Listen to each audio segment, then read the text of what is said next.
Hello student, आज हम लोग पढ़ेंगे general methods of preparation of halo alkane के निर्माण की सामान्य विधियाँ। ठीक है, तो इसमें सबसे पहली विधि है फ्रॉम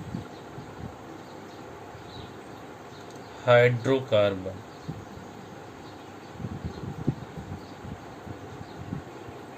हाइड्रोकार्बन के द्वारा, तो हाइड्रोकार्बन के द्वारा हम दो टाइप से क्या कर सकते हैं, हेलो एल्केन का निर्माण कर सकते हैं। जो इसमें सबसे पहली विधि है वो आपकी है क्या, बाय फ्री रेडिकल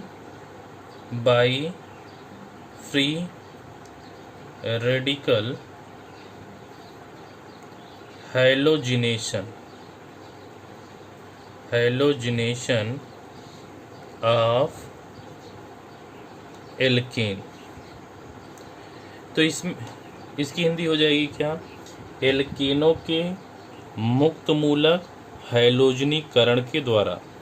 तो इसमें क्या है, जो एल्केन्स होते हैं यदि उनका सूर्य के प्रकाश की उपस्थिति में या ऊष्मा की उपस्थिति में क्लोरीनीकरण अथवा ब्रोमीनीकरण कराया जाए तो हमें उनके फलस्वरूप क्या हो जाएगा, या तो क्लोरो एल्केन या तो ब्रोमो एल्केन क्या हो जाएगा, प्राप्त हो जाएगा। एग्जाम्पल के फलस्वरूप जैसे आपके पास क्या हो, मेथेन CH4।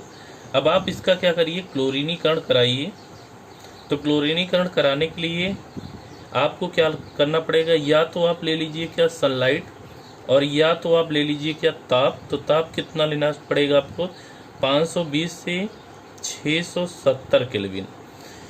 यदि आप मेथेन का क्लोरीनीकरण सनलाइट या ताप की उपस्थिति में कराओगे तब आपको इनके 4 उत्पादों का क्या मिलेगा, मिश्रण प्राप्त होगा। पहला मिलेगा क्या आपको CH3Cl, दूसरा CH2Cl2, तीसरा CHCl3 और चौथा CCl4। इसका नाम क्या है, मोनोक्लोरोमेथेन, इसका डाइक्लोरोमेथेन, इसका ट्राइक्लोरोमेथेन, इसका टेट्राक्लोरोमेथेन। अब ध्यान रहे, जो आपका मोनोक्लोरो उत्पाद होता है उसी को हम लोग क्या बोलते हैं, हेलो एल्केन बोलते हैं। जो मोनो हेलो उत्पाद होते हैं वही आपके क्या कहलाते हैं, हेलो एल्केन कहलाते हैं। तो अगर हमें केवल मोनोक्लोरो उत्पाद प्राप्त करना हुआ तब हम क्या कर सकते हैं, हैलोजनों की सीमित मात्रा में अगर इसकी क्रिया कराएं तो हमें केवल क्या प्राप्त होगा, मोनो हेलो उत्पाद प्राप्त हो जाएगा। दूसरी विधि है बाय इलेक्ट्रोफिलिक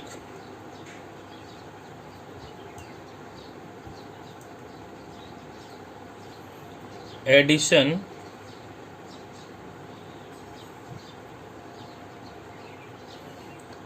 ऑफ एल्कीन्स।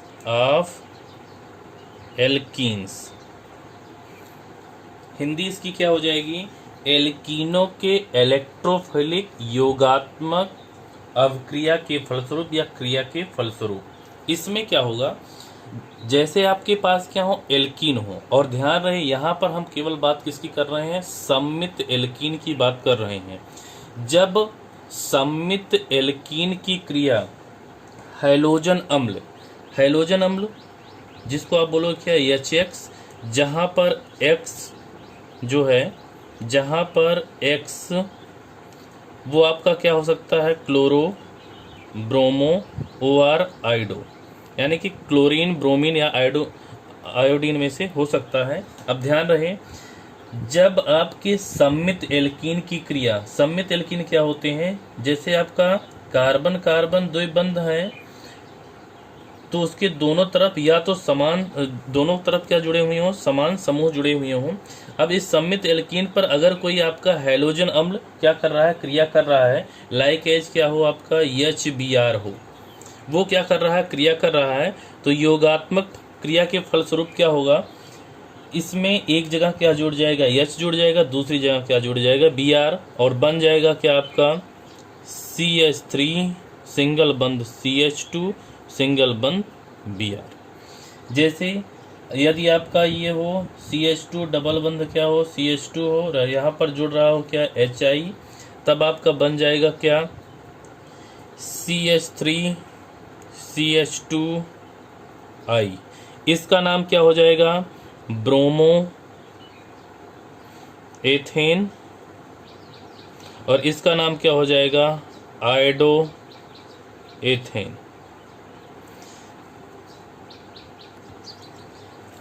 यदि आपका एल्कीन क्या हो असम्मित हो, असम्मित एल्कीन का मतलब क्या है, जैसे अगर आपका कार्बन कार्बन द्विबंध है और कार्बन कार्बन द्विबंध के दोनों तरफ लगे हुए एल्किल समूह क्या हो समान ना हो, समान ना हो इसका मतलब क्या हो वो डिफरेंट हो, और तब अगर इनसे क्या अटैक कर जुड़ रहा है आपका EHBr यानी कि कोई हैलोजन अम्ल, जिसको बोल सकते हो आप हाइड्रोजन ब्रोमाइड, ये क्या कर रहा है क्रिया कर रहा है, तो ध्यान रहे इसका योग मार्कोनी काफ के नियम के अनुसार होगा। किसके अनुसार होगा मार्कोनी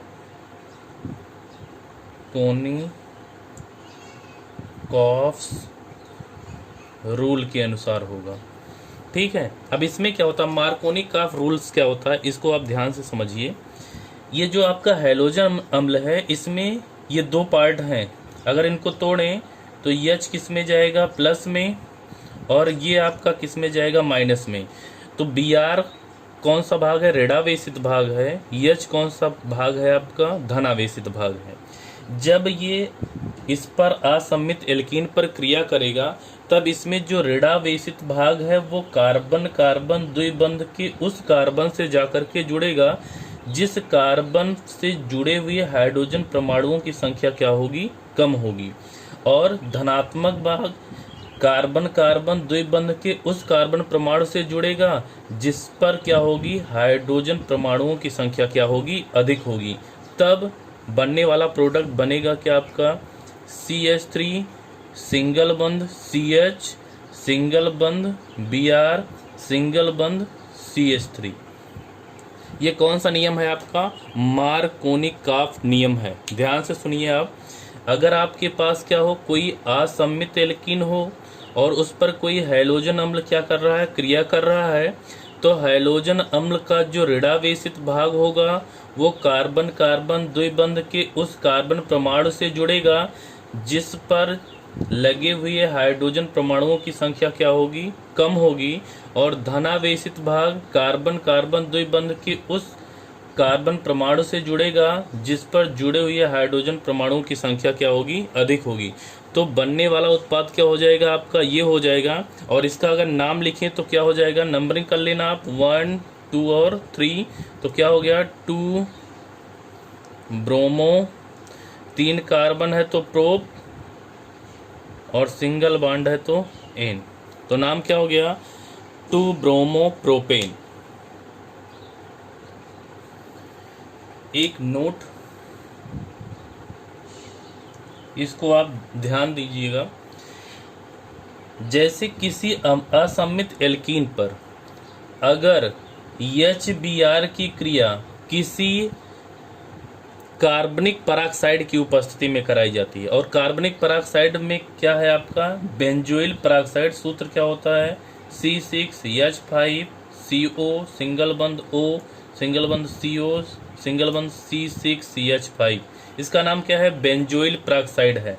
अब ध्यान से सुनिए, जैसे आपके पास यही क्या है असम्मित एल्कीन है CH3 सिंगल बंध CH डबल बंध CH2, और इस पर क्या अटैक कर रहा है HBr अटैक कर रहा है, लेकिन आपका उत्प्रेरक के रूप में क्या उपस्थित है बेंजोइल पराक्साइड उपस्थित है C6H5CO सिंगल बंध O CO C6H5।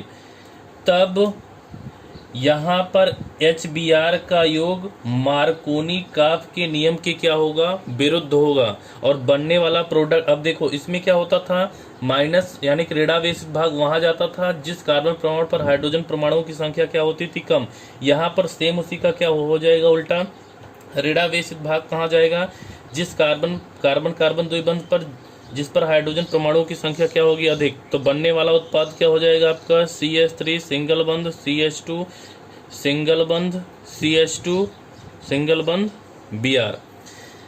इस प्रभाव को हम कौन सा प्रभाव बोलते हैं, या तो इसका नाम बोलेंगे क्या पराक्साइड प्रभाव। कौन सा प्रभाव, पराक्साइड इफेक्ट, या इसी का एक नाम है और क्या खरास प्रभाव।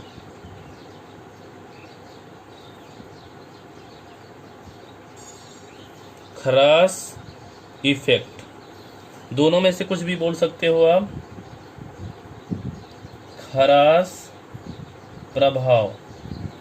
ध्यान रहे एक चीज और, ध्यान, असममित एल्कीन पर ये खरास प्रभाव केवल HBr के लिए ही क्या अनुप्रयोगित किया जाता है, HCl तथा HI के लिए ये मान्य नहीं है। ध्यान रहे यहाँ पर ये केवल जो आपका खरास प्रभाव है वो केवल किसके लिए है, बेंजोइल पेरोक्साइड की उपस्थिति में HBr के लिए है, ना कि HCl और HI के लिए। अगली विधि है आपकी फ्रॉम एल्कोहल, दूसरा है आपका फ्रॉम एल्कोहल। और एल्कोहल्स में 3 टाइप से हैं, तो इसमें सबसे पहला है आपका, हिंदी होगी आपकी क्या, हैलोजन अम्लों की क्रिया द्वारा, इंग्लिश हम लिख देते हैं रिएक्शन विथ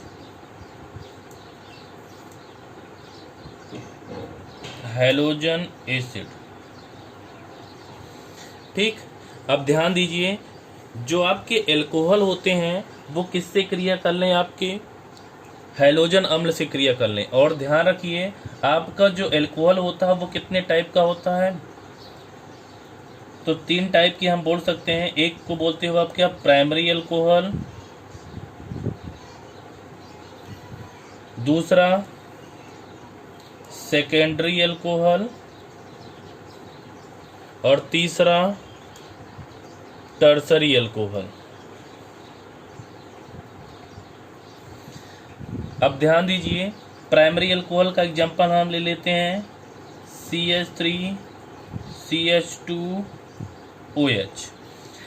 अगर इससे कोई हैलोजन अम्ल में हम ले लेते हैं क्या, HCl, इससे क्या कर रहा है, क्रिया कर रहा है, तब आपको इसकी क्रिया करवाने के लिए यहाँ पर एनहाइड्रस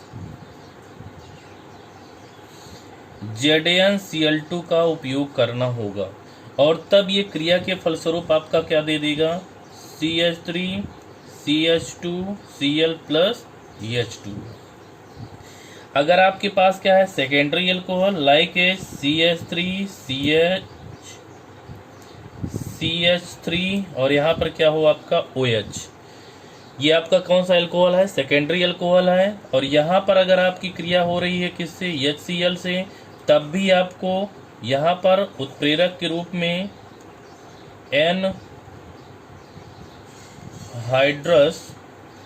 ZnCl2 का उपयोग करना होगा, और तब ये क्रिया करके आपका देगा क्या, CH3 CH3 और यहाँ पर क्या Cl प्लस H2। लेकिन अगर आपके पास टर्सरी एल्कोहल है, CH3 CH3, यहाँ भी क्या CH3 और यहाँ पर क्या हो आपका OH, और यहाँ पर अगर आपका HCl क्रिया कर रहा है तो केवल आपको कंसंट्रेट HCl का उपयोग करना होगा। यहाँ पर उत्प्रेरक रूप में अनाद्र ZnCl2 का उपयोग नहीं करना पड़ेगा। आपको मिल जाएगा क्या, CH3 और यहाँ पर क्या Cl प्लस H2। ध्यान रहे ऐसा क्यों होता है, जो आपका टर्सरी एल्कोहल होता है वो हाईली रिएक्टिव होता है किससे, सेकेंडरी से, और सेकेंडरी हाईली रिएक्टिव होता है किससे, प्राइमरी से। इसलिए टर्सरी एल्कोहल की क्रिया हैलोजन अम्ल, और हैलोजन अम्ल में किसके साथ, HCl के साथ कराने पर एनहाइड्रस ZnCl2 का उपयोग नहीं करना होता है, जबकि जो आपके सेकेंडरी और प्राइमरी अल्कोहल होते हैं वो कम क्रियाशील होते हैं, जिसके कारण हमें क्रिया कराने के लिए एनहाइड्रस ZnCl2 का उपयोग करना होता है। दूसरा है इसमें रिएक्शन विथ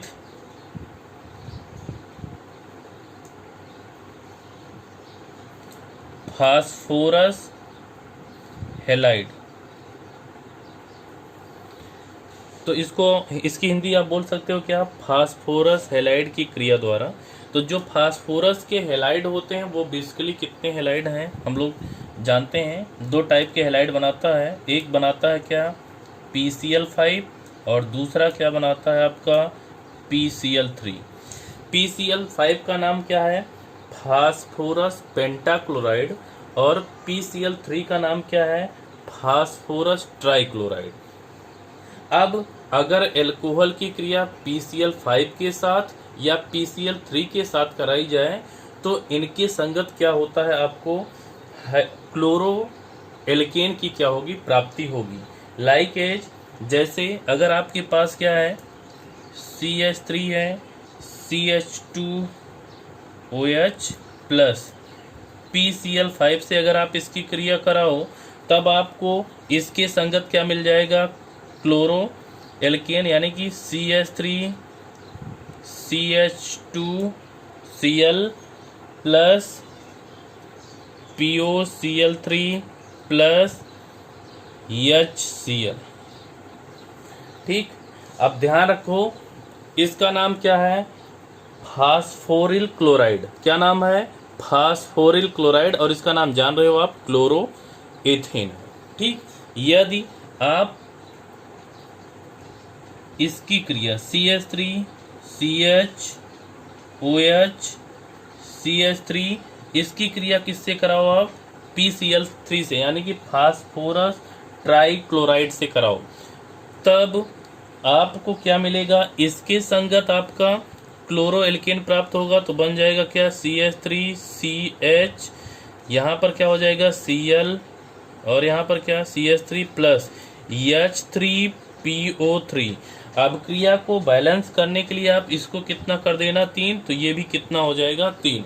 इसका नाम आप जानते हो 2-क्लोरोप्रोपेन नाम है। क्या नाम है, 2-क्लोरोप्रोपेन, और इसका नाम क्या है, फास्फोरस एसिड नाम है। क्या नाम है, फास्फोरस एसिड। इसमें तीसरी विधि है C, रिएक्शन विथ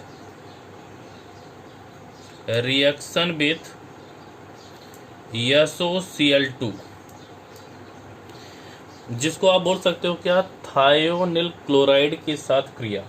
ठीक, अब आपको क्या करना है इसमें, यदि आप किसी एल्कोहल की क्रिया, और बेसिकली किसकी, प्राइमरी एल्कोहल की क्रिया थायोनिल क्लोराइड के साथ पीरिडीन की उपस्थिति में कराते हो तो आपको उसके संगत क्या हो जाता है, क्लोरो एल्केन की क्या होगी, प्राप्ति होगी। लाइक एज, जैसे अगर आपके पास क्या हो, CH3 CH2OH हो, इसकी क्रिया आप किसके साथ करा दो, SOCl2 के साथ कराओ, किसकी उपस्थिति में, पीरिडीन की उपस्थिति में,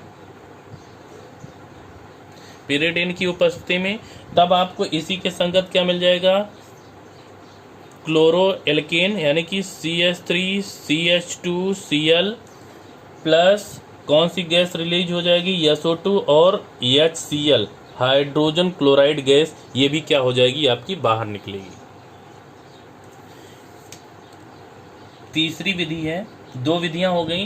पहली विधि थी फ्रॉम हाइड्रोकार्बन, और दूसरी थी आपकी क्या, फ्रॉम एल्कोहल। तीसरी है बाई हैलाइड एक्सचेंज मेथड, जिसको आप क्या बोलते हो, हैलाइड विनिमय विधि द्वारा। ठीक है, इसमें क्या है, इसको थोड़ा ध्यान से समझो। जो आपका आइडो एल्केन होता है उसका निर्माण, जैसे आप क्लोरीनीकरण करा लेते हो, ब्रोमीनीकरण करा लेते हो, उसी प्रकार आप आसानी से आयोडीनीकरण नहीं करा सकते हो। तो अगर आपको आयोडो एल्केन प्राप्त करना हुआ तब आपको क्या करना पड़ेगा, जैसे आप अगर आपके पास क्लोरो एल्केन है या ब्रोमो एल्केन है, उसकी क्रिया आप NaI के साथ, किसके साथ, NaI सोडियम आयोडाइड के साथ एसीटोन की उपस्थिति में करा दो, तो जो आपके हैलोजन होते हैं वो क्या हो जाते हैं, एक्सचेंज हो जाते हैं, और जिसके फलस्वरूप आपको आयोडो एल्केन की क्या होती है, प्राप्ति होती है। तो ये विधि किसके लिए है, आयोडो एल्केन के निर्माण की विधि है। फिर से सुन लीजिए, आयोडो एल्केन का निर्माण, जैसे आप क्लोरीनीकरण और ब्रोमीनीकरण कराते हो, ऐसा आसानी से संभव नहीं है। तो सबसे पहले हम क्या करेंगे, क्लोरीनीकरण या ब्रोमीनीकरण जो आपका कराया गया है एल्केन का, उस एल्केन को लेंगे, उसकी क्रिया हम किसके साथ करेंगे, NaI के साथ करेंगे। किसकी उपस्थिति में करेंगे, एसीटोन की उपस्थिति में करेंगे। और जब एसीटोन की उपस्थिति में करेंगे तो जो आपके हैलोजन हैं वो क्या हो जाएंगे, एक्सचेंज। जहां पर आपका Cl है वहां पर क्या आ जाएगा, I, जहां पर I है वहां पर क्या आ जाएगा, Cl, और इस प्रकार से आपको आयोडो एल्केन की प्राप्ति हो जाएगी। तो एग्जाम्पल आप देखिए, जैसे अगर आपके पास क्या हो, CH3 CH2 Cl हो, ठीक है, या Cl की जगह आप Br भी कर सकते हो। इसकी क्रिया आप किससे करा देना है, NaI से करा देना। किससे करा देना आप, NaI से। किसकी उपस्थिति में कराना है, एसीटोन। किसकी उपस्थिति में, एसीटोन। तो जो हाइड्रोजन होते हैं वो आपस में क्या हो जाते हैं, एक्सचेंज हो जाते हैं। और एक्सचेंज जब हो जाएंगे तो जहां पर आपका Cl है वहां पर क्या आ जाएगा, I, और जहां पर I है वहां पर क्या आ जाएगा, Cl। तो बन जाएगा आपका क्या, CH3 CH2 Cl I plus NaCl। इसी प्रकार से जहां पर अगर आपका CH3 CH2 और यहाँ पर क्या हो, Br, तब भी आप क्या कर सकते हो, NaI एसीटोन की उपस्थिति में क्रिया करा सकते हो जाएगा क्या, CH3 CH2I प्लस NaBr। और ये अपक्रिया आपकी कौन सी अपक्रिया कहलाती है, फिंक्लिस्टीन अपक्रिया कहलाती है। कौन सी, फिंक्लिस्टीन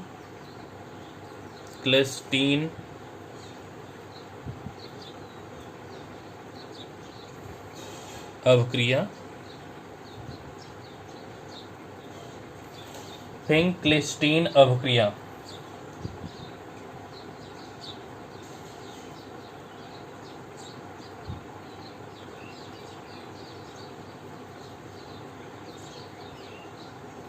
फिंक्लिस्टीन रिएक्शन। कौन सा रिएक्शन कहलाएगा, ये फिंक्लिस्टीन रिएक्शन कहलाएगा।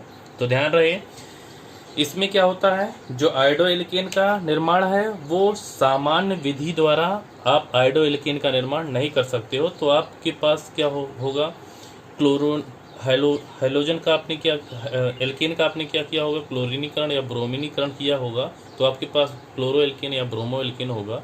उसकी क्रिया किससे करा लेना आप, सोडियम आयोडाइड के साथ। किसकी उपस्थिति में, एसीटोन की उपस्थिति में। तब आपको हैलाइड एक्सचेंज मेथड के द्वारा आपको आयोडो एल्केन की क्या हो जाएगी, प्राप्ति हो जाएगी। इसी में आगे और थोड़ा सा, जैसे अगर आपके पास क्या हो, कोई या एल्किल क्लोराइड हो या एल्किल ब्रोमाइड हो, एल्किल क्लोराइड या एल्किल ब्रोमाइड हो, आप उसकी क्रिया किसी धात्विक फ्लोराइड, जैसे अगर आपके पास क्या हो, AgF, ये एक प्रकार का क्या है, धात्विक फ्लोराइड है, या आपके पास क्या हो, Hg2F2, ये भी आपका धात्विक फ्लोराइड है, या आपके पास क्या हो, COF3। अब आप इनकी क्रिया या तो किसके साथ, एल्किल क्लोराइड के साथ, या तो एल्किल ब्रोमाइड के साथ करा दो। तो यहाँ भी क्या होगा, हैलोजनों का क्या होगा, एक्सचेंज होगा, और आपको फ्लोरो एल्केन की क्या हो जाएगी, प्राप्ति हो जाएगी। तो जैसे अगर आपके पास क्या है, CH3Br है, ठीक है, आप इसकी क्रिया किससे करा दीजिए, AgF से करा दीजिए। ये आपका धात्विक फ्लोराइड है। जब आप इसकी क्रिया कराएंगे तो जहां पर आपका Br है वहां पर क्या आ जाएगा, F, तो बन जाएगा क्या, CH3F प्लस AgBr।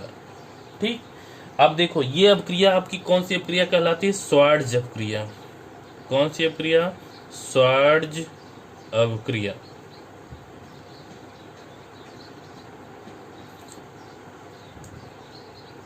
स्वार्ज रिएक्शन। आया समझ में?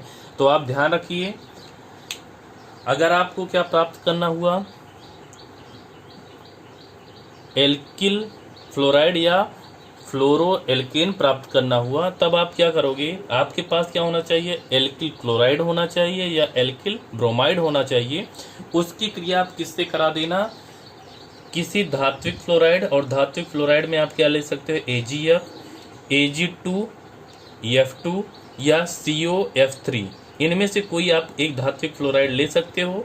इसकी क्रिया आप एल्किल क्लोराइड या एल्किल ब्रोमाइड से करा देना, तो आपको इनके संगत, जैसा आप लिए रहोगे उन्हीं के संगत फ्लोरो एल्केन की क्या हो जाएगी? प्राप्ति हो जाएगी। यह अपक्रिया आपकी कौन सी अपक्रिया कहलाती है? स्वार्ज अपक्रिया कहलाती है।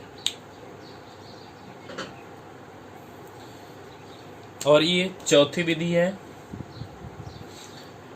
हेलो एल्केन प्राप्त करने की। हेलो एल्केन प्राप्त करने की ये चौथी विधि है। From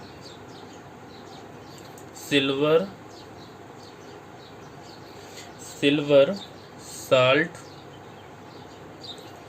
of fatty acid.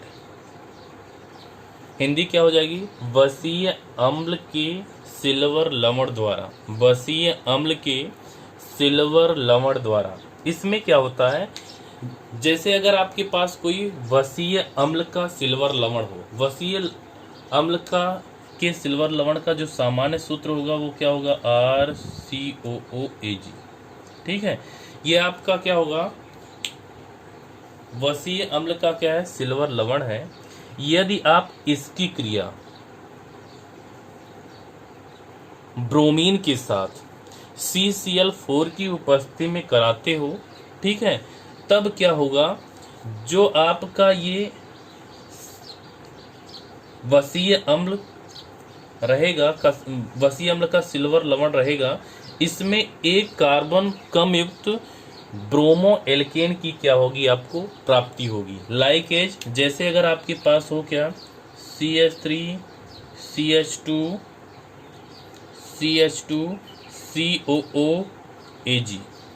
ठीक है, अब इसका आप क्या करिए? किसके साथ क्रिया करिए? ब्रोमीन के साथ क्रिया करिए। और किसकी उपस्थिति में क्रिया करनी है? यहाँ पर ध्यान रहे, CCl4 की उपस्थिति में। किसकी उपस्थिति में? CCl4 की उपस्थिति में इसकी क्रिया करनी है, और इसको क्या कर देना है? आपको हीट कर देना है। तो ध्यान रहे, जो आपका वसीय अम्ल है, इसमें देखिए कार्बन परमाणुओं की संख्या कितनी है? 4 है। इससे एक कम कार्बन प्रमाण युक्त आपको ब्रोमो एल्केन क्या होगा? प्राप्त होगा। यानी कि 3 कार्बन युक्त ब्रोमो एल्केन, तो बन जाएगा क्या? CH3 CH2 Br। और जो ये है COO, ये किस रूप में निकल जाएगा? आपका CO2 के रूप में। और एक आपका बन जाएगा क्या? यहाँ से आपका Br एक निकला है, यहाँ जुड़ा है, तो यहाँ से Ag और ये Br मिलकर के क्या बना दिया? आपका AgBr। ठीक है, तो ये आपका क्या रहा? हेलो एल्केन के निर्माण की सामान्य विधियां थी। 4 विधियां हैं। पहली विधि कौन थी आपकी? From hydrocarbon. दूसरी विधि क्या थी? From alcohol. तीसरी विधि क्या थी आपकी? जो आपके हैलोजन अम्ल होते हैं उनके विनिमय द्वारा, यानी कि हैलोजनों के आपसी विनिमय द्वारा। और जो चौथी विधि है वो आपकी क्या है? From silver salt of fatty acid, यानी कि वसीय अम्ल के सिल्वर लवण द्वारा। धन्यवाद।